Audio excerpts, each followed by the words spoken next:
the Bible says Jesus, the Son of God, this is probably the most touching part of the Bible to me, is that story in the garden. Do you ever get that?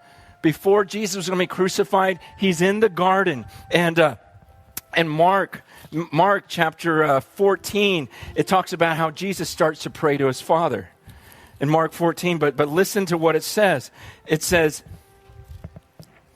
Jesus says, my soul is very sorrowful even to death.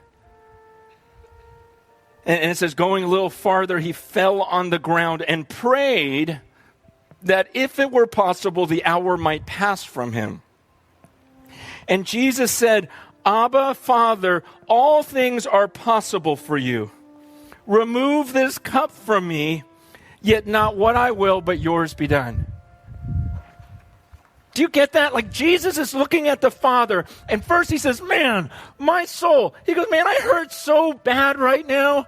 He goes, I feel like I'm going to die. You ever felt like that? You ever, I don't know, some of you may have felt this before, where you hurt so bad inside, you want to do anything you can to get rid of the pain. It's emotional, but it becomes physical. And you're like, man, I can't stand life right now. I just want to get rid of this pain. So you medicate yourself, you drug yourself, you just don't want to think. And you even think about ending your life because you're going, man, I just want to jump because I don't want to feel this pain anymore. Here's Jesus, the one and only Son of God, looking at his dad and going, Dad, I feel like I'm going to die right now. And the Bible says he was in so much anguish that he was sweating blood, which what we understand medically is possible, where you are in such anguish that blood starts coming out of your pores. And Jesus, the Son of God, is crying to Dad. He goes, and this is what he says. He goes, Dad, I know you can do anything. You can do anything, so please don't make me go through this. Take this cup from me.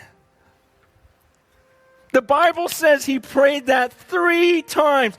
Men, can you imagine if one of your kids, whom you love so much, looks you in the eye and saying, Dad, I don't want to go through this. Get me out of this. And he's sweating drops of blood and saying, look, you can do anything. You can get me out of this situation. And 3 times he says to you, please, is there another way?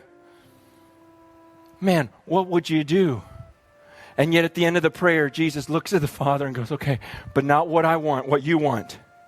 Not my will, but your will be done. And then it says in Isaiah 53, verse 10, it says, it was the will of the Father to crush him. It was the will of the Father to crush. So your son is crying out, is there any other way, but not what I want, what you want? And God on his throne goes, man, I love you, but what I want is I want to crush you so that you will be an offering, so that you will pay for everyone else's sin.